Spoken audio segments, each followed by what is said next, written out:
함께 일어나셔서 묵도하심으로 거룩한 주일 아침 2부 예배를 하나님 앞에 드리겠습니다.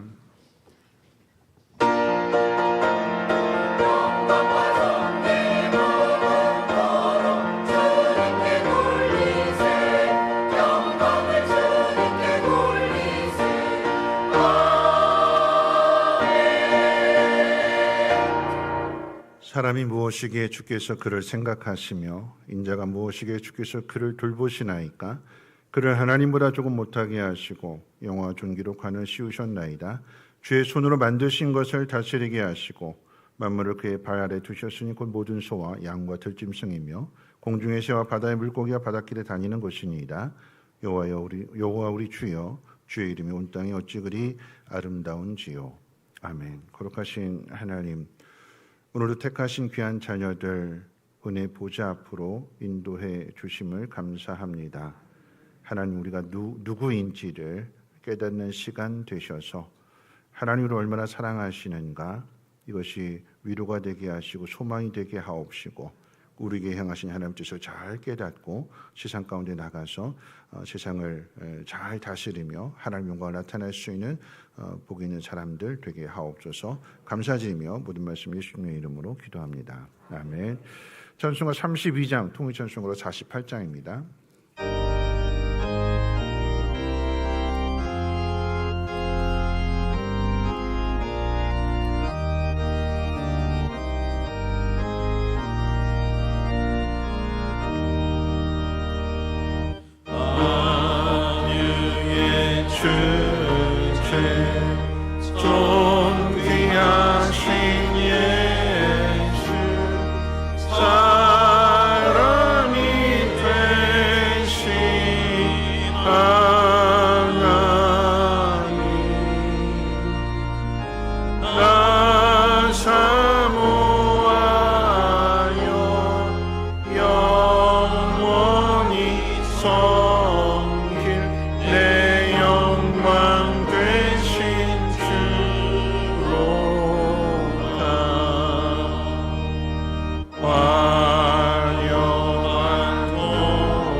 찬송가 되어 있는 교독문은 63번 함께 교독합니다.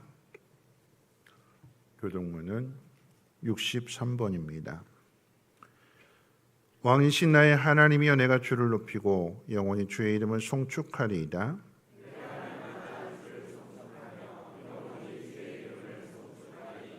여호와는 위대하시니 크게 찬양할 것이라. 그의 위대하심을 측량하지 못하리로다.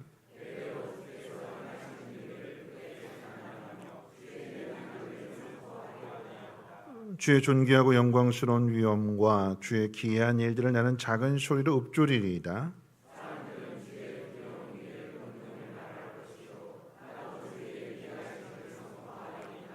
그들이 주의 크신 은혜를 기념하여 말하며 주의 의를 노래하리이다.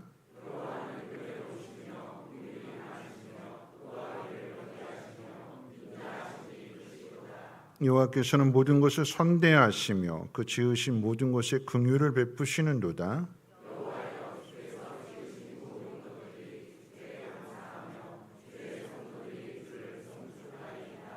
아멘. 사도신경으로 신앙 고백합니다.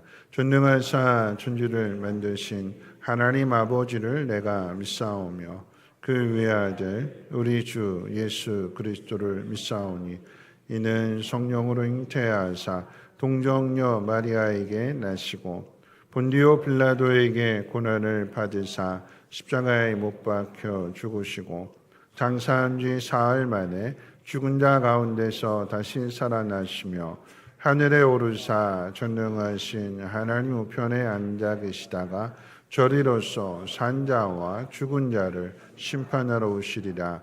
성령을 믿사오며 거룩한 공회와 성도가 서로 교통하는 것과 죄를 사하여 주시는 것과 몸이 다시 사는 것과 영원히 사는 것을 믿사옵나이다. 아멘. 다 함께 앉으셔서 찬송가 210장, 통일찬송가 245장 찬송 후에 최현남 장로님 기도해 주시겠습니다.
다 같이 기도드리겠습니다. 우리의 연약함에도 우리를 붙잡아 주시고 울음에 넘어지지 아니하도록 이 한 주도 인도해 주셔서 주님 앞에 경배하게 하시니 감사와 영광을 드립니다. 모든 것이 하나님의 은혜이고 복임을 알면서도 당연한 것으로 여겨 고백하지 못하였고 감사하지 못한 삶을 용서하여 주시옵소서. 거룩하신 하나님, 이 안에도 벌써 반년의 시간을 보내고 있습니다. 늘 다짐하고 결단한 것들 다시 새겨지는 시간들 되게 하여 주시고 삶의 지경을 돌아보며 연약한 지체들이 있다면 손잡아 주시고 일으켜 주셔서 지치지 않도록 위로하며 함께 가는 공동체를 더욱 든든히 세워갈 수 있도록 역사하여 주시옵소서.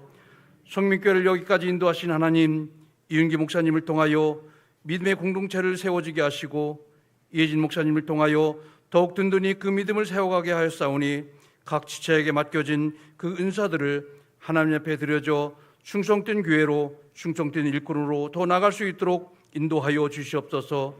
특별히 이 한 해 가정교회로 세우기 위해 결단하며 세운 계획들, 또한 초한직이 목자 목원들 그 사명들 잊지 않게 해 주시고, 이를 위해 앞장서 가시는 목사님 지치지 않도록 하나님의 능력으로 붙잡아 주시옵소서.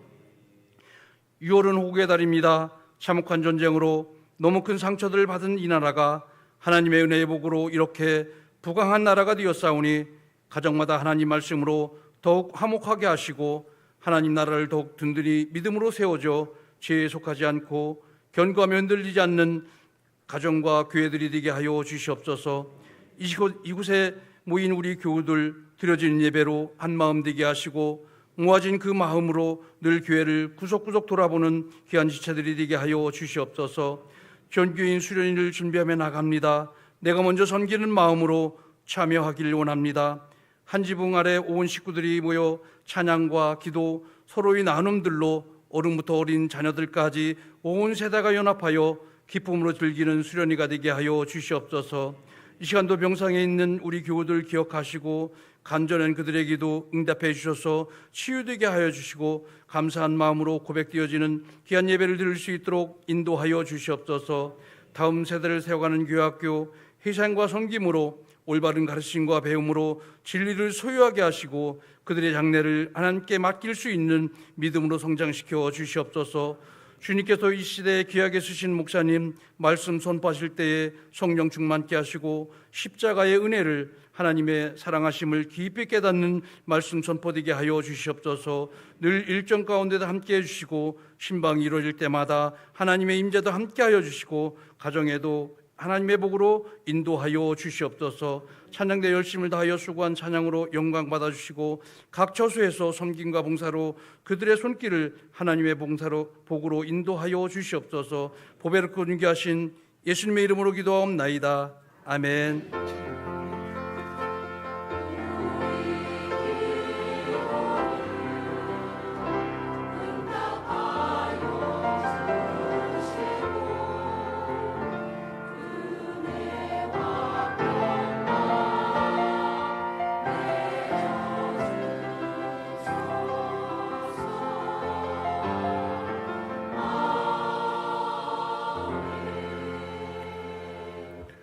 네, 교회 소식을 전하도록 하겠습니다. 다음 주일 저녁 예배는 총여전도의 헌신 예배로 드리게 됩니다. 준비기도회가 화요일 날, 목요일 날 저녁 8시 희애실에서 있습니다. 7월 첫째 주일은 맥주 감사 주일 예배로 드리게 됩니다. 성경 안에 기록된 절기고요. 또 더 나가서 전반기를 돌아보는, 그래서 또 다음을 준비하는 그런 마음으로 맥주 감사 주일을 준비해 주시기를 바랍니다. 오늘 2부 예배 마치고 난 다음에 재직회로 모이도록 하겠습니다.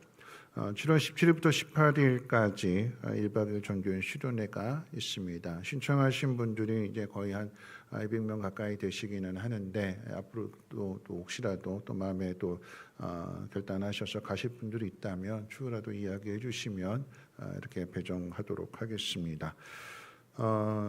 오늘 이제 마늘을 판매하게 되는데, 오창에서 원로 목사님 계신 곳에서 마늘이 올라왔고 50접이 올라왔습니다. 한 접에 3만 원씩이라고 하는데, 지금 8개가 보고받는데 28개가 남아 있습니다.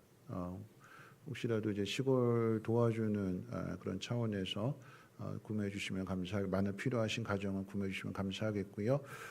항상 해마다 이제 마늘하고 이제 옥수수가 올라오는데, 옥수수는 언제 올라오나요? 그랬더니 7월 10일부터 20일 그 주간에 아마 옥수수는 올라올 예정이라고 합니다. 농촌에서 농사짓는 분들, 땀 흘려 수고하시는 분들의 그 수고를 또 알아주시고, 필요하신 분들이 있으시면 구매해 주시면 좋을 것 같습니다. 주보에 나와 있지 않는 내용 2가지만 더 전달해 드리면, 오늘 점심은 아마 곤드레밥이죠. 네, 우리 효도관광 갔을 때 동해 부평시장에서 오늘을 준비하기 위해서 곤드레 나무를 사왔어요. 곤드레밥 하시겠다고. 근데 마침 또 오늘 괴산에서 사곡장로교회 홍순호 목사님이 감자를 보내주셨어요. 감사농사 지은 거. 네, 항상 해마다 뭐 옥수수도 보내주시고 감자도 보내주시고 고구마도 사서라도 보내주시는 분이신데, 곤드레 밥에다가 감자, 찐 감자 하면 강원도 토속 음식 같은 그런 느낌으로 맛있게 드실 수 있을 것 같습니다. 사곡 장로교회를 위해서도 기도해 주시기를 바라겠고요. 주보에 나와 있지 않습니다. 또 한 가지 광고는 뭐냐면 오늘 3부 예배, 우리 청년부 예배는 쉼터에서 수영관에서 드리게 됩니다. 그래서 오늘 예배 3부 예배는 교회에서 본당에서 없다라고 하는 거 참고하셨으면 좋겠습니다. 하나님 말씀 보도록 합니다. 하나님 말씀 베드로전서 2장 6절로 10절까지 보시겠습니다. 베드로전서 2장 6절에서 10절까지의 말씀을 제가 봉독합니다.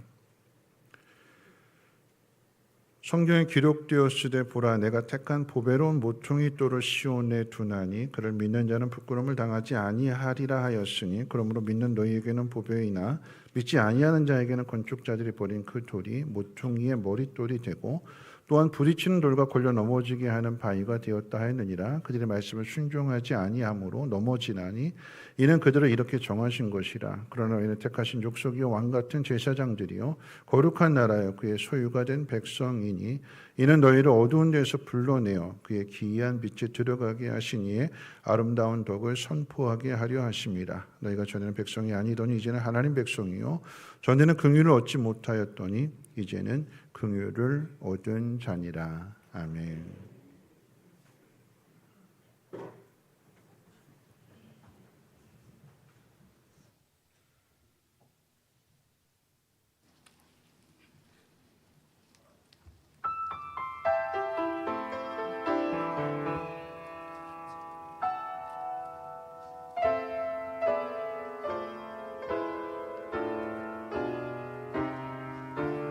하늘산에서 싸움 번제 노를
기도하겠습니다. 좋으신 하나님, 오늘도 하나님 예배하는 자리로 인도해 주시고 하나님의 살아계심과 또 하나님 찾는 자들에게 복 주심을 믿으며 하나님께 영광을 돌리고자 귀한 예물을 드립니다. 이 예물이 씌워지는 곳곳마다 오늘 찬양대 고백처럼 엘리야의 하나님이 경험되어지게 하옵소서. 하나님을 알지 못하는 사람들이 하나님이 얼마나 저들이 돌아오기를 원하시는지 이 예물을 통하여 저들을 위로받게 하시고 하나님의 사랑을 깨달으며 돌이켜 주께로 돌아올 수 있는 놀라운 복음의 역사가 일어나게 도와주시고 또 이 귀한 일에 앞서 순종하는 주의 백성들을 돌아보사 엘리야의 기도에 응답해 주시고 하늘문을 여시기도 닫으시기도 하시는 분이 하나님이신 것을 하나님 깨닫는 은혜가 예물드린 손길 가운데 더욱더 풍성하게 나타나게 도와주시옵소서. 축복의 통로로 사용되어지게 하시고 어느 곳에 있든지 먼저 하나님의 은혜와 또 놀라운 영광을 경험할 수 있는 우리 모두가 되게 하옵소서. 오늘도 말씀을 듣습니다. 연약하고 지친 심령에게는 위로가 되게 하시고 가야 할 바를 알지 못하고 방황하는 영혼들에게는 삶의 분명한 목표와 방향을 정하고 순종함으로 인하여서 하나님의 뜻을 이루며 주의 영광 보게 해 주시옵소서. 감사드리며 모든 말씀 예수님의 이름으로 기도합니다. 아멘. 한 주일 동안도 편안하게 잘 지내셨는지요? 네, 우리 옆에 있는 분하고 인사할 때 이렇게 인사하겠습니다. 예배 자리에 잘 오셨습니다 하고 인사해 볼까요? 네. 오늘 말씀 마지막 부분에 보니까 전에는 지금은 이러거든요. 네, 그렇게 보았을 때 이렇게 인사하겠습니다. 전에보다 앞으로 더 좋아질 것입니다. 하나님 당신을 사랑하십니다 하고 인사해 볼까요? 네, 전에보다 지금이 더 좋아질 것입니다. 네, 하나님 당신을 사랑하십니다. 지난주에 이제 설립 기념주일을 맞이하면서 교회 본질이 무엇인지를 생각해 봤다면 오늘은 이제 그리스도인의 본질이 무엇인지를 생각해 보겠습니다. 좀 교육적인 내용이 좀 담겨져 있기 때문에 딱딱할 수도 있겠지만 우리가 어떻게 살아가야 되는가, 무엇을 행해야 되는가, 그걸 알아야 하나님 기뻐하시는 삶을 살아가는 거고 그럴 때에 하나님의 복이 우리를 통해서 나타나며 세상 가운데로 흘러가게 되는 거죠. 유진 피터슨 목사님 돌아가셨지만 영성의 대가로 알려져 있는 그 목사님이 회고록 가운데 우리의 가슴을 덜컥 내려앉게 만드는 그런 거친 표현을 한 게 있어요. 소개해드리면 유진 피터슨의 목사님의 이야기입니다. 나는 이 빌어먹을 교회를 운영하는 목사가 되고 싶지 않습니다. 제도권 안의 종교 직업인이 되고 싶지 않았습니다. 사람들이 나를 인정하느냐 무시하느냐에 따라서 자신의 가치를 평가하는 목사가 되고 싶지 않았습니다. 빌어먹을 교회로 표현하는 것은 하나님의 교회를 빌어먹을 교회로 표현한다라고 하는 것은 뭔가 잘못되어 있다라고 하는 거죠. 그 가슴 아픈 현실을 탄식하면서 그 속에서 내가 어떻게 해야 될 것인지에 대한 그저 교회를 비판하기 위한 이야기가 아니라 어떻게 하면 교회를 회복할 수 있고 그 속에서 부르심을 받은 내가 어떤 삶을 살아가야 되느냐 하는 것들을 이야기하기 위해서 그런 표현을 한 거거든요. 이 서글픈 탄식은 오늘날 교회가 마주한 참담한 현실이기도 합니다. 세상은 교회를 향해서 무서운 비판과 냉소주를 쏟아내고 있습니다. 교회가 세상을 향해서 아름다운 덕을 세우기는커녕 오히려 세상에 해를 끼치고 있다라고 하는 것이 세상 사람들의 눈에 비춰지는 교회의 모습입니다. 예를 든다면 돈과 세습 문제로 인해서 얼룩진 교회의 다툼과 분쟁, 이웃의 고통에는 눈 감은 채로 교회의 크기만을 크게 키우려고 하는 욕심, 그러니까 이런 것들은 세상에서도 얼마든지 볼 수 있는 이야기들이잖아요. 근데 그런 모습을 교회를 통해서 보게 되니까 교회나 세상이나 다를 바가 없다고 손가락질하는 거죠. 근데 우리가 진짜 두려워해야 되는 것은 세상의 비판이 아닙니다. 교회가 빌어먹을 교회로 전락하는 진짜 원인은 언제나 외부가 아니라 내부의 문제에 있습니다. 왜냐하면 하나님 우리 각자에게 주신 소명을 잃어버리고 그저 매 주일 의무적으로 마당만 밟고 가는 안전한 종교 생활에 머물러 있다면, 움직이지 않는 철이 바람이 불고 비바람이 몰아치게 될 때 움직이지 않고 그대로 있게 되면 어떻게 되냐? 녹이 슬는 거잖아요. 한 영혼의 마음에 녹이 슬게 되면 그 녹은 계속해서 퍼져나가거든요. 교회 누군가는 열심히 해요. 열심히 움직입니다. 그런데 그 움직이는 사람 마음속에 왜 나만 이렇게 힘들게 일하지? 왜 나만, 저 사람 편하게 아무것도 안 하는데 왜 나만 이렇게 해야 될까? 그래서 이 사람도 나도 안 해. 그러고 가만히 있게 되면 어떻게 되느냐? 녹쓰는 거예요. 그 녹은 공동체 전체로 퍼져나가게 될 것입니다. 그렇게 녹이 슬어버린 교회의 모습은 그저 흉물로만 보일 것이기 때문에 세상의 교회를 향해서 거친 비판을 쏟아내는 그 일은 어쩌면 당연한 일인지도 모르겠습니다.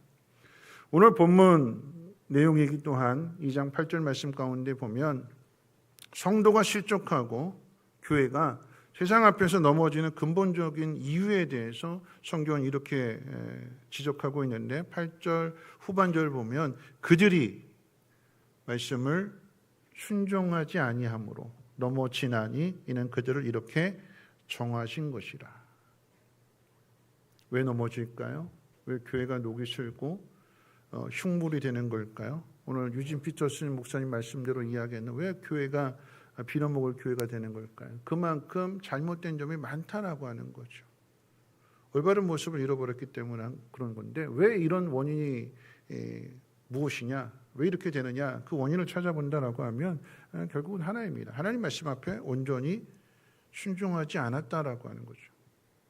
다시 말하면 주님이 원하시는 대로 나아가지 않고 자기 생각대로 자기 마음대로 행동한 결과로 인해서 본질에서 벗어나게 되니까 이것도 아니고 저것도 아니고 교회의 모습을 반, 세상의 모습 반, 그래서 전혀 다른 주님이 의도하신 모습이 아닌 전혀 다른 괴물로 변형되는 것입니다. 주님의 말씀 앞에 기꺼이 순종하는 이 능력은 내가 누구인지를 바르게 하는 그 정체성을 회복하는 데에서부터 시작이 됩니다.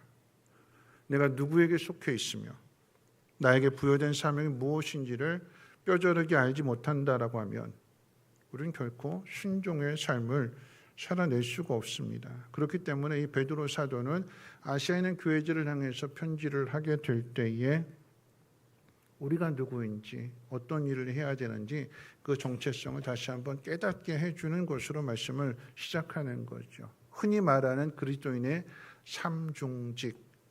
오늘 말씀 9절에 보면 너희는 택하신 족속이요 왕같은 제사장들이요 거룩한 나라요 그의 소유된 백성이니.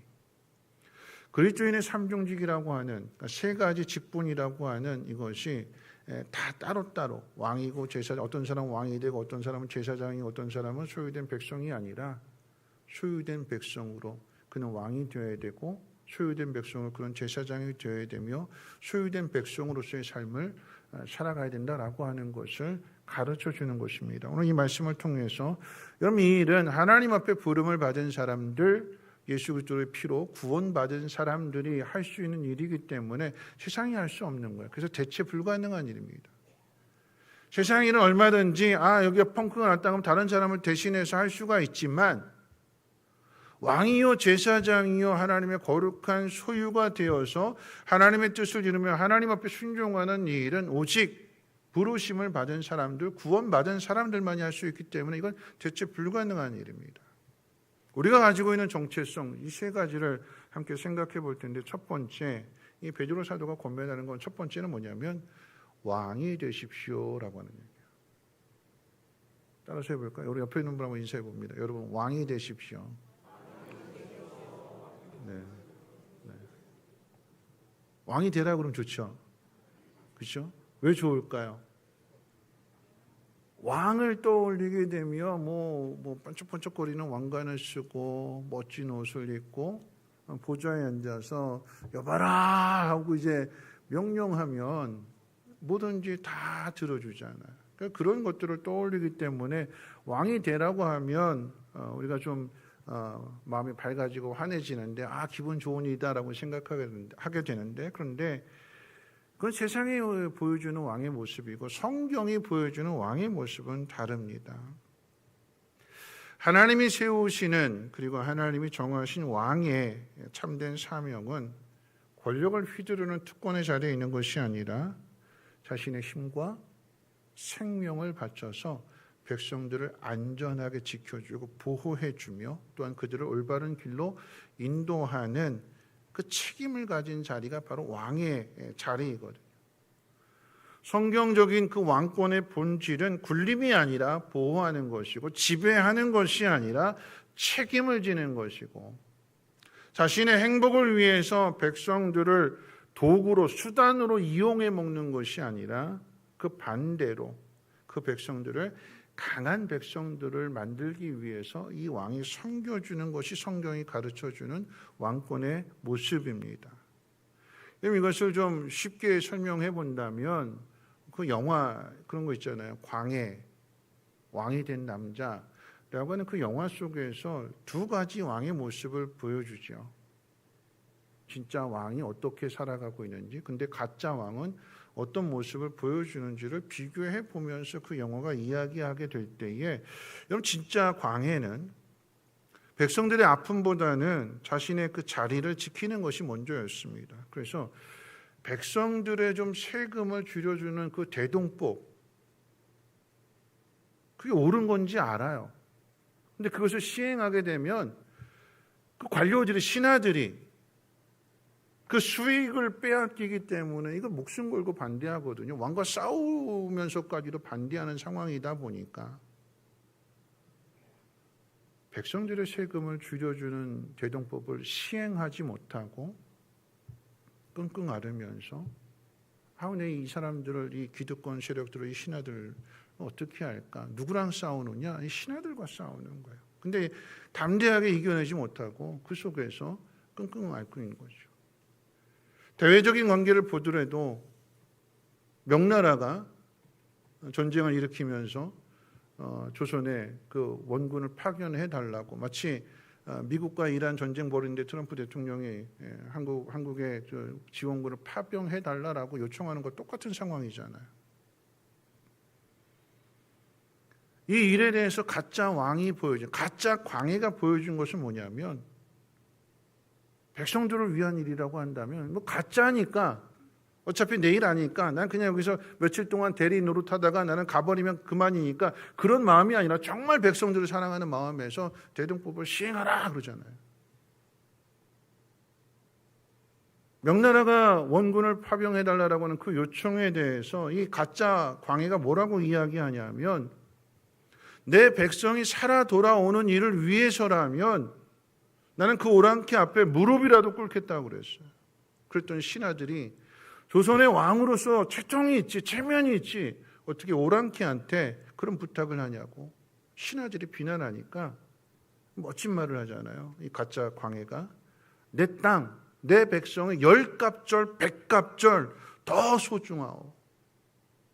내가 무릎을 꿇어서라도 내 백성을 지켜낼 수 있고 보호할 수 있다면 나는 그 어떤 길도 마다하지 않겠다라고 하는 왕이 가져야 될 그 마음을 이 가짜의 모습을 통해서 보여주는 거였습니다.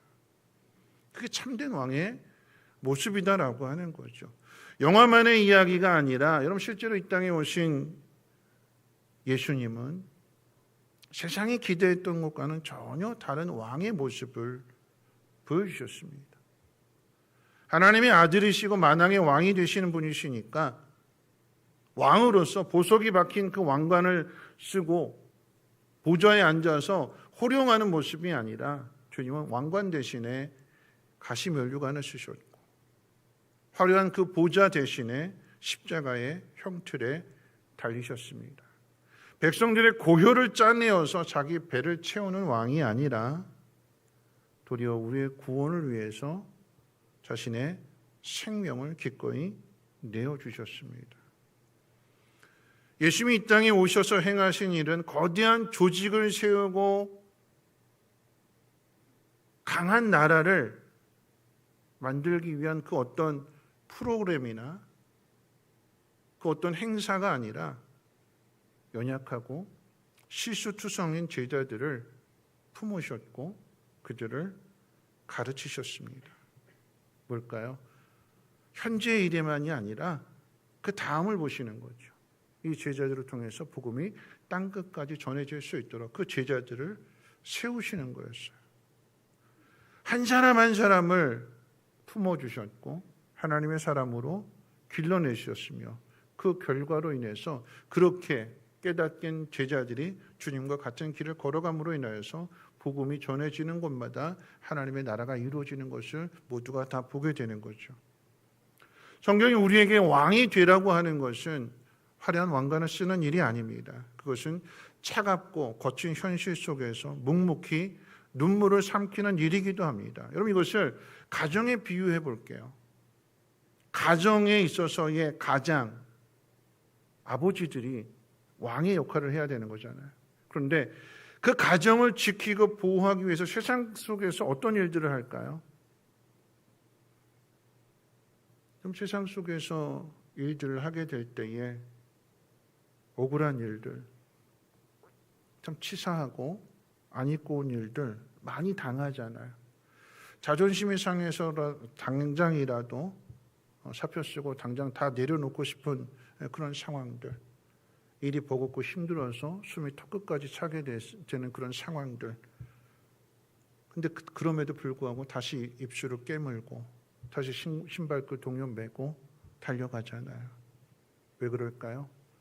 내게 맡겨진 가족들, 내 사랑하는 아내와 자녀들을 안전하게 지키고 보호해주고 그 자녀들을 잘 양육하기 위해서 참아내는 거죠. 그 억울함과 수고는 그 당시에 사람들과의 관계 속에서 직장에서 참 힘들고 억울하고 치사하고 그렇게 힘들게 돈 벌어서 자녀를 키웠는데 근데 잠깐 좀 방황하기도 하고 삐딱하기도 하고 아버지 마음 알아주지 않기도 하고 근데 그랬던 자녀가 다시 제자리를 찾게 되고 건강하게 올바르게 잘 성장한 모습을 보게 되면 그동안에 당했던 그 모든 괴로움, 슬픔, 아픔, 억울함 다 씻겨지는 거죠. 다 씻겨지는 거예요. 다 잊혀지는 겁니다. 그때는 죽을 것 같았는데, 그때는 정말 힘들었는데. 그런데 그 가정을 잘 지켜주고 건강한 가족, 행복한 가족으로 만들었을 때 그 아픔, 그 슬픔 모든 게 다 씻겨지고 잊혀지는 겁니다. 눈물과 헌신이 담겨져 있는 그 수고 속에서 자녀는 또 그 가족은 왕으로서 해야 될 일이 무엇인지를 보게 되고 깨닫게 되는 거죠. 그러면 참된 왕 한 사람이 깨어 있어서 자신에게 맡겨진 그 책임을 다하고 사명을 감당하게 될 때에 상처받고 연약했던 공동체가 온전하게 잘 세워지게 되는 거고 건강한 공동체를 굳건하게 세워지게 되는 거죠. 하나님 우리에게 왕이 되라고 하시는 것은 하나님이 도와주신다. 왕이 되라고 왕으로 불러주신 저와 여러분들을 하나님이 도와주신다. 그렇게 세워가신다.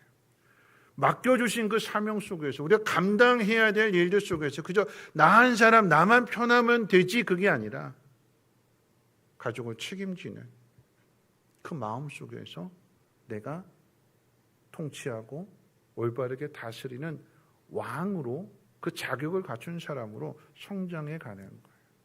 그게 복이다라고 하는 거죠. 그런 의미에서 한 번 더 인사해 볼까요? 왕이 되십시오 하고 인사해 볼까요? 왕이 되십시오. 꼭 왕이 되십시오. 네, 꼭 왕이 되십시오. 네, 아버지에 대한 이야기가 아니에요. 여러분, 예를 들어서 가정에 아버지 돌아가시면 그거 누가 책임질까요? 그 가정은 누가 안전하게 지켜주고 보호해줄까요? 엄마. 엄마가 병들어 계시면 아들. 딸, 자녀가 하는 거죠. 그 얘기는 뭐냐면 누구나 다 해야 될 일이에요. 이건 아버지가 할 일이고 엄마가 따로따로 띄어서 할 일이 아니라 그 가족 공동체 안에 있는 사람이 누군가는 그 일을 해야 된다라고 하는 거죠.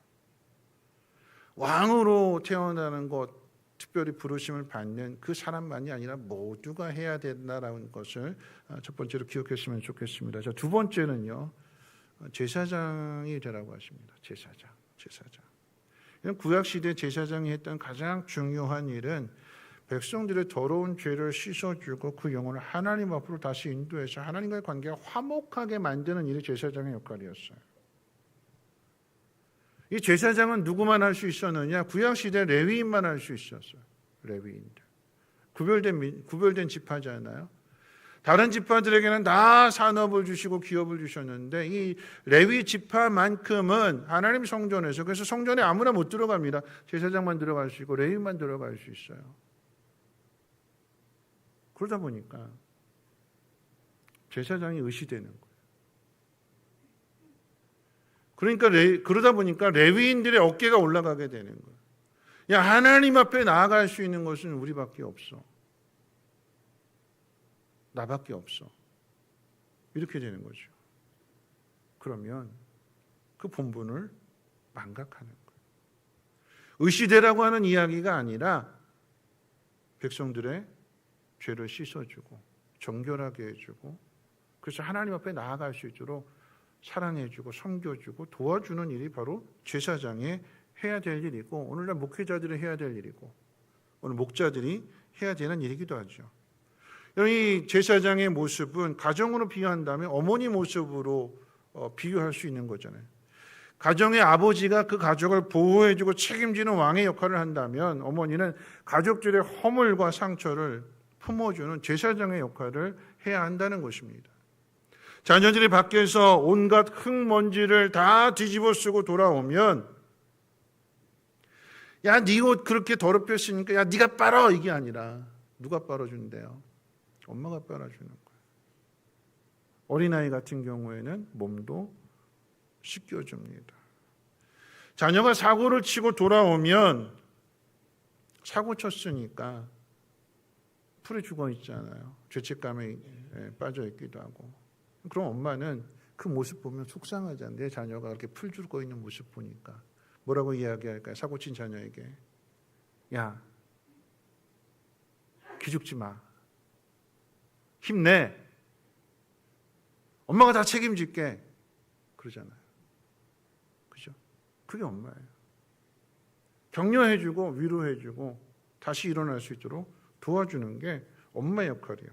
자녀가 아플 때면 여러분 밤새 눈물로 기도하고 그 아픔 속에서 함께 알아눕는 것이 엄마잖아요. 그렇죠? 아버지는 뭐예요? 자녀가 아플 때 아버지는 뭐 할까요? 자요. 아버지는 자요. 왜 잘까요? 내일 가서 돈 벌어 와야 병원비 대고 할 거 아니에요.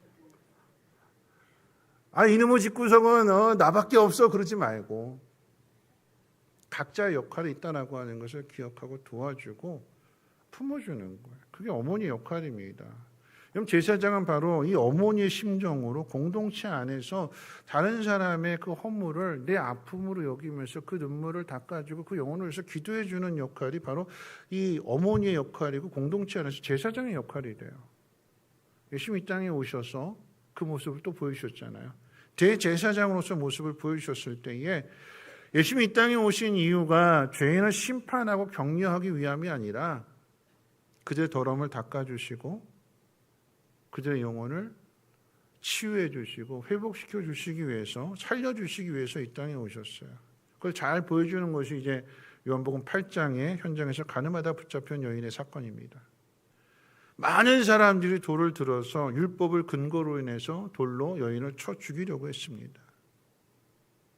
근데 예수님은 몸을 굽혀서 땅에다 글을 쓰면서 사람들의 마음을 진정시키셨고 그리고 사람들에게 너희 가운데 누구든지 죄 없는 자가 여인을 돌로 쳐라.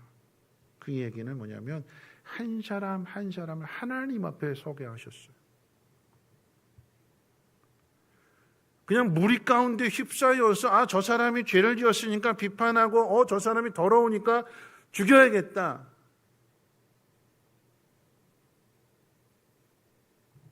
그 무리 가운데 휩쓰여서 그렇게 있지 말고 하나님과 나 사이의 관계 속에서 나는 올바른가, 나는 깨끗한가, 나는 정결한가, 난 저 사람을 비판하고 돌로 쳐 죽일 그 권리가 나한테 있는가를 하나님 앞에서 먼저 판단해 보라라고 하는 거죠. 그런 다음에 예수님조차도 여인을 돌로 치지 않으셨어요. 여인을 품어주셨고 용서해 주셨고 다시 기회를 주시면서 이렇게 말씀하십니다. 나도 너를 정죄하지 아니하노니 가서 다시는 죄를 범하지 말아라.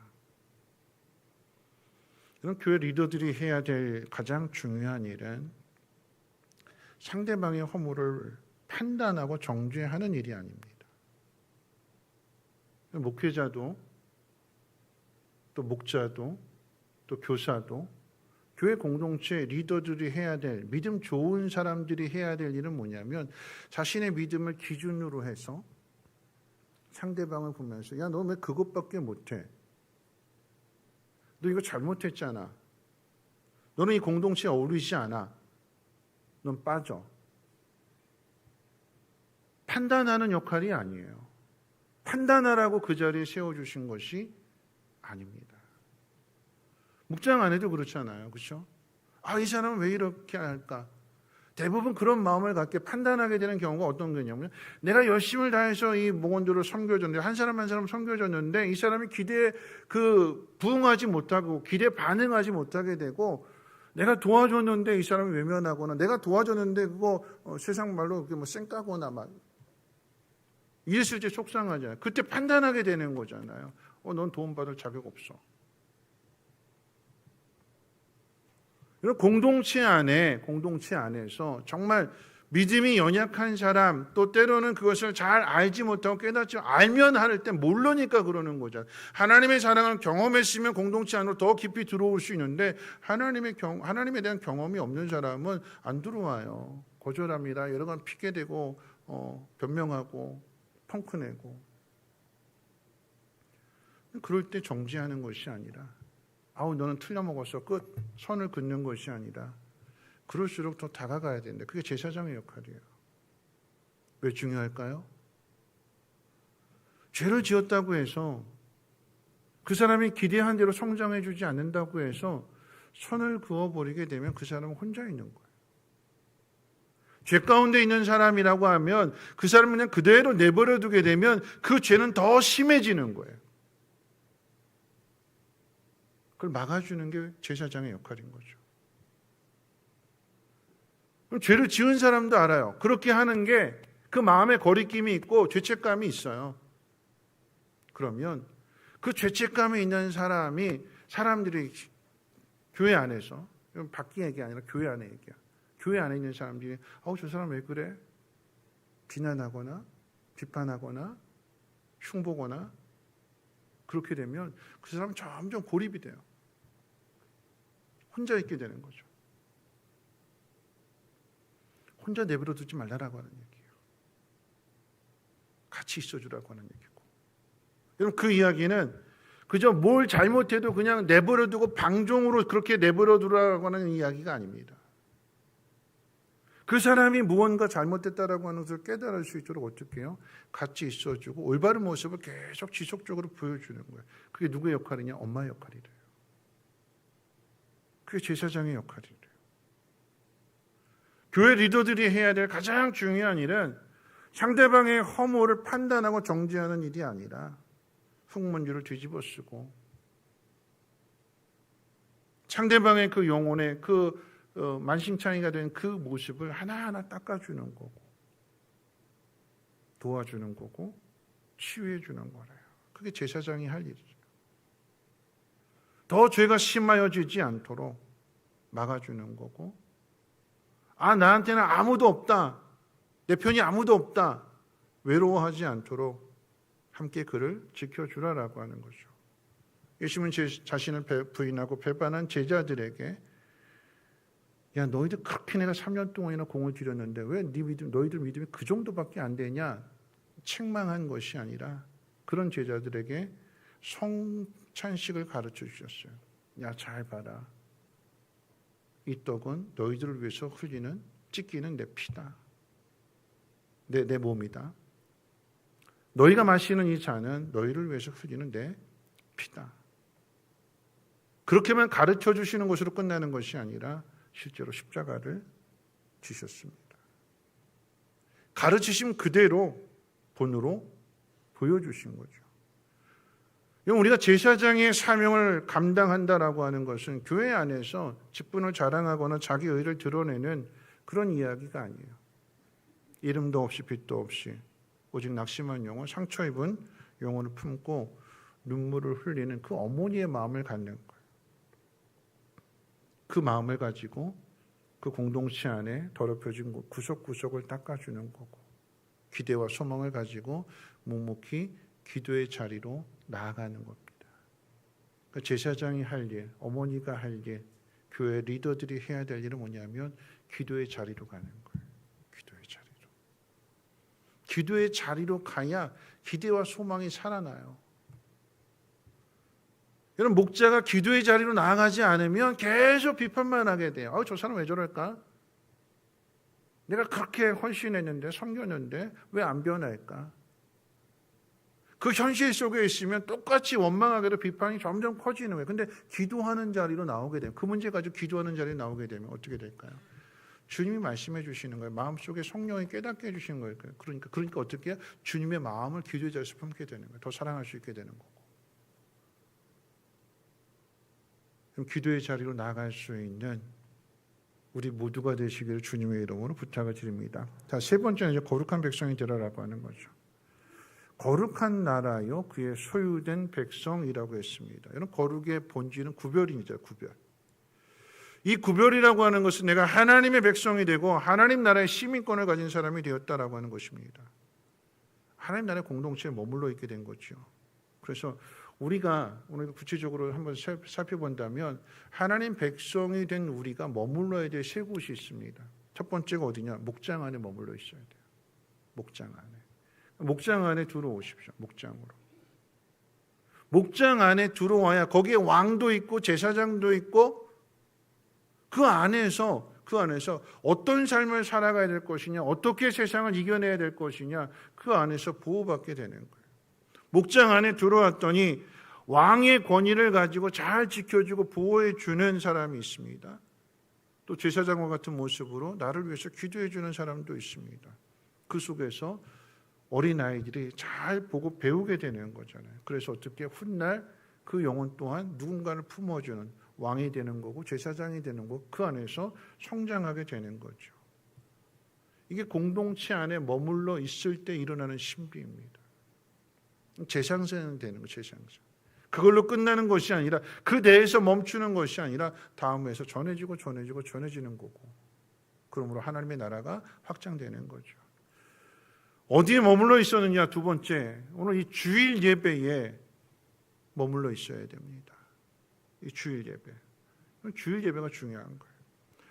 하나님은 중심을 보시니까 뭘 해도 상관없다.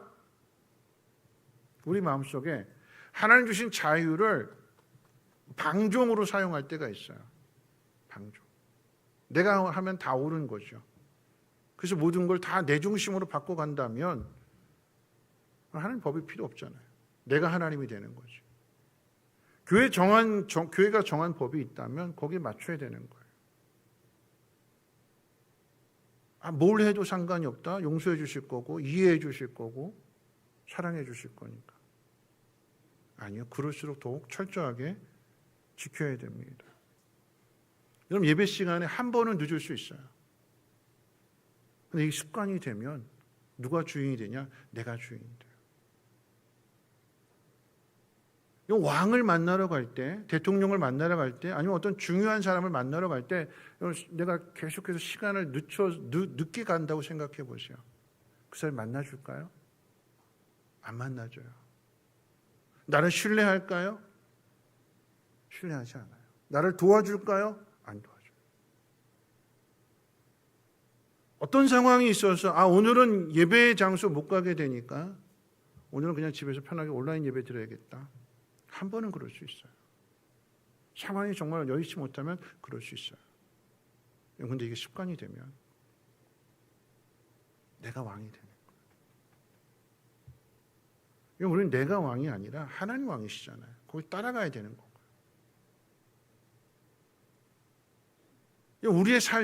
우리의 삶의 기준이 누구냐, 주인이 누구냐, 그걸 명확히 해야 되는 거예요. 하나님을 기쁘시게 하는, 하나님의 뜻을 이루는 삶을 살아가게 될 때에 그 속에서 이기적인, 자기 중심적인 내 안에 이 녹이 벗겨지게 되는 거고, 이 주일 예배를 통해서 그저 예배 한 시간 드리고 끝내는 것이 아니라 가급적이면 식사하고 가세요. 식사를 하는 그 자리에 이르게 되었을 때 우리는 그저 예배 끝나고 나서 밥 먹는 자리에 있지만 그 자리를 위해서 땀 흘리며 수고하는, 그 주방에서 땀 흘리며 수고하는 분들의 그 수고를, 그 헌신을 보게 되는 거잖아요. 그리고 함께 그들이 땀 흘려 수고한 그 모든 것들이 헛된 것이 아니라 맛있게 먹어주고 잘했다고 고맙다고 한마디 격려해주는 그것을 통해서 그 공동체가 서로 격려해주는 공동체가 되는 거예요. 시간이 된다면 이 주일날을 지키기 위해서, 주일을 거룩하게 준비하기 위해서 이 주일날 올 때에 운전해 주시는 분들도 있고, 이 주일날 온전하게 예배를 드리기 위해서 토요일날 오셔서 미리 청소해 주시는 분도 있잖아요. 그게 뭘까요? 공동체를 생각하는 거예요. 그게 뭘까요? 하나님의 영광을 나타내는 일이에요. 제가 한편으로 참 감사했던 게 뭐냐면, 지난번에 이제 대체 공휴일이 월요일인 관계로 인해서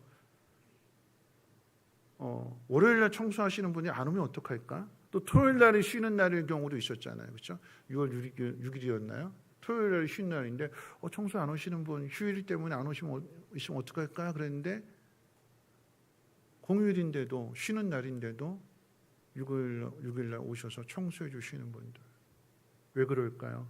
주일날 깨끗한 모습으로, 건강한 모습으로 함께 예배하기 위해서 섬겨주는 거잖아요. 그 마지막 세 번째가 중요한데, 세 번째가 뭐냐면 주일 예배 자리에 우리가 은혜를 받았다라고 하면 그다음 어디서 머물러 있었냐? 세 번째는 세상에 머물러 있는 겁니다.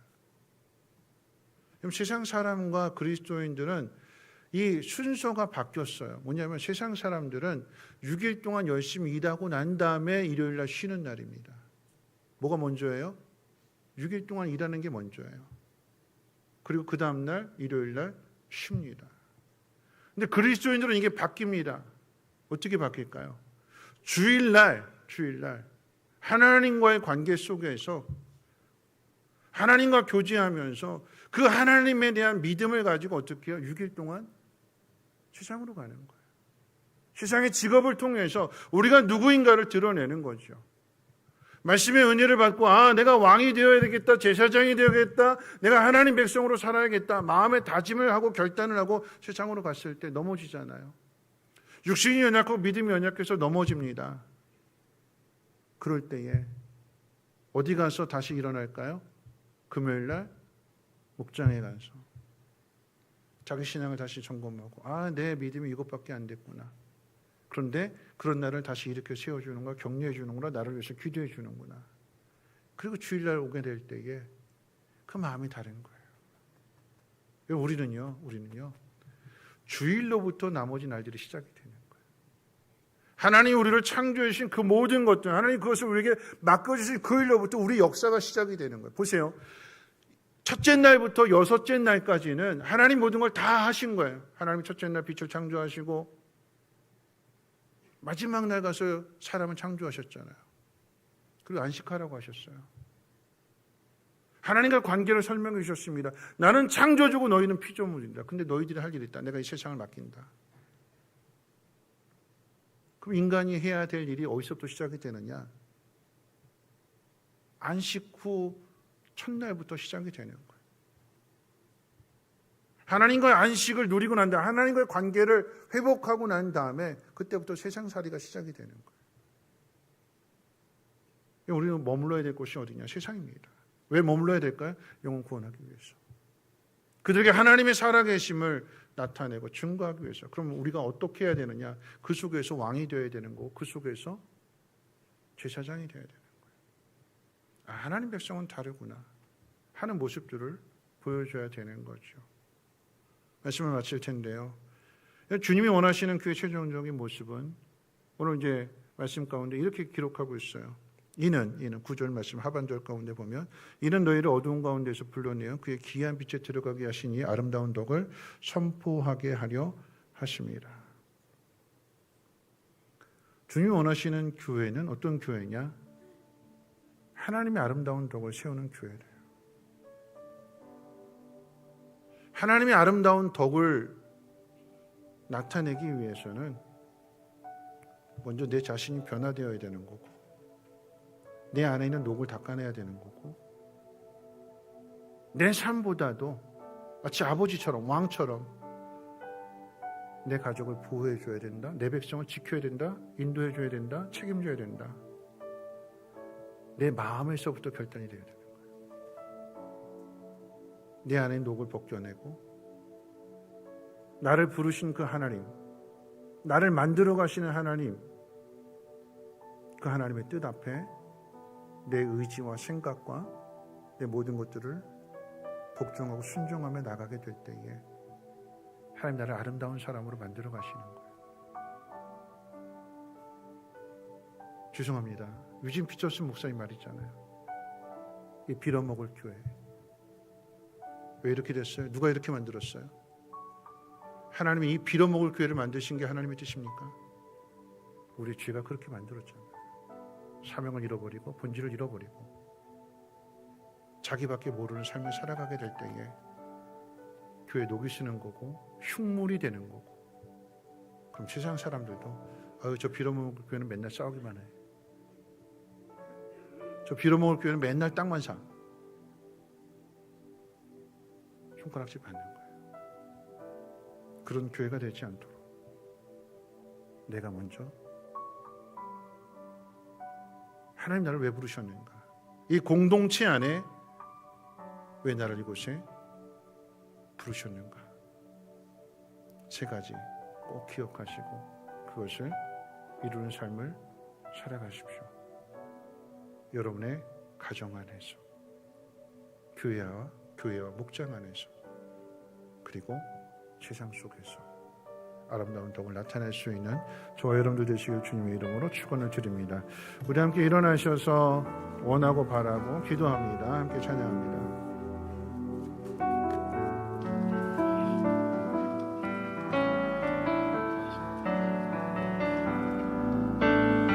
이 세상을 살아가는 동안에 나의 힘을 의지할 수 없으니 기도하고 낙심하지 말 것을 주께서 참 소망이 되심이라.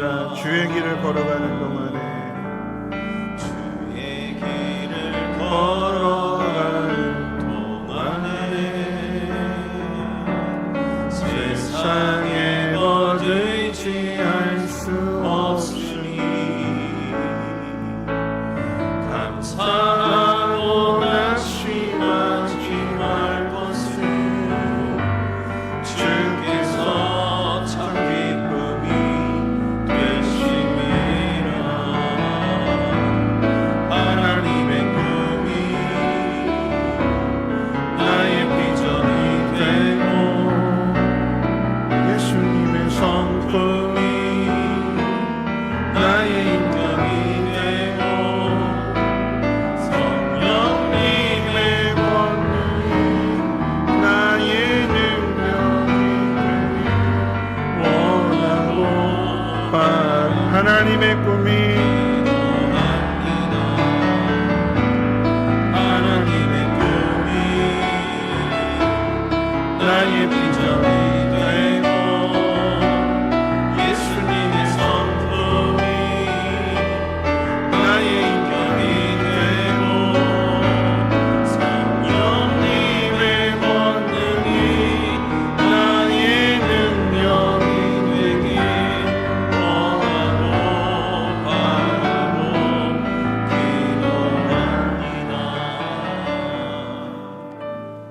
말씀 생각하면서 소망을 가졌으면 좋겠습니다.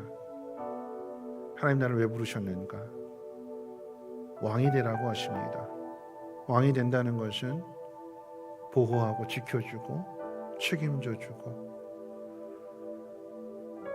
다른 사람을 잘 세워주는 것, 그게 왕이 되는 거고, 제사장이 된다라고 하는 것은 죄를 씻어주고 허물을 덮어주고, 그래서 그가 하나님 앞에 나아갈 수 있도록 인도해 주어서 하나님과의 관계를 회복해 주는 거고, 하나님의 거룩한 소유 백성으로서 내가 무엇을 해야 될지 가정 안에서, 교회 안에서, 그리고 세상 속에서 맡기신 삶을 잘 감당할 수 있는 우리 모두가 되게 해달라고. 특별히 목자가 되시는 분들은 목원들의 여러 가지 모습들을 보면서 그 현장에 머물러 있지 말고 기도하는 자리에 나오게 될 때에 주님의 마음을 품게 되는 것이고 기대와 소망을 갖게 되는 것이며, 그래서 그 공동체를 건강한 공동체로 세워가시는 것입니다.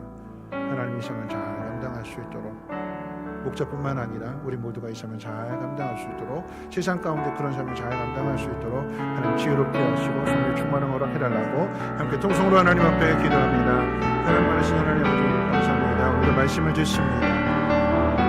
하나님 우리가 어떻게 살아가야 될 것인가, 세상의 교회를 보는 눈, 그리고 교회 안에서 우리가 교회를 바라보는 눈,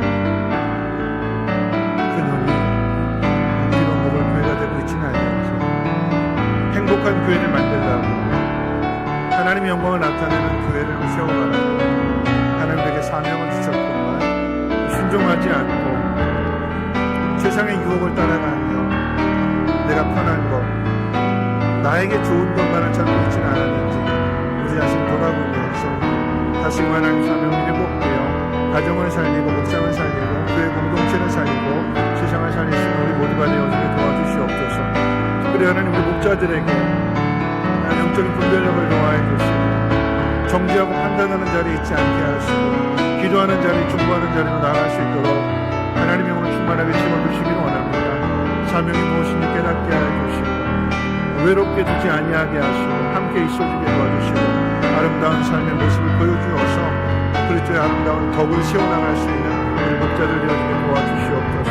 그런 모습으로 세상 가운데 나가는 그리스도인들 되게 도와주시고 예수 믿는 사람들 때문에 공동체가 하나님을 경험하며 하나님의 복을 나눌 수 있도록 주께서 친히 함께 해주시옵소서. 바꾸신 사명 녹슬지 않게 하시고 잘 닦아내게 하시고 오늘 이 시간을 통해 힘을 얻게 해주시고 세상을 이겨낼 수 있도록 믿음의 남자를 허락해 주시옵소서. 감사드리며 예수님의 이름으로 기도합니다. 이제 말씀을 들었으니 삶의 자리로 나가십시오. 가정 안에서, 교회 공동체 안에서, 그리고 세상 속에서 왕이 되시고 제사장이 되시고 하나님의 거룩한 소유가 됨을 나타내십시오. 하나님 여러분들에게 복 주실 것이고 여러분을 통해서 하나님의 아름다운 덕을 나타내시며 영광 가운데 이르게 하실 것입니다. 이제는 우리 주 예수 그리스도의 무한하신 은혜와 하나님의 그 크신 사랑하심과 성령님의 감화 감동 충만 보호 역사하심이 왕이 되기로, 제사장이 되기로, 하나님의 거룩한 소유가 되기로 다짐하고 결단하는 사랑하는 주 백성들 머리머리 위에와 가정과 하는 모든 일과 특히 자녀들 위해 성민교회, 성민 쉼터, 성민 유치원, 이 나라 민족과 북한 땅과 전 세계 위에 이제로부터 영원토록 항상 함께 있을지어다. 아멘.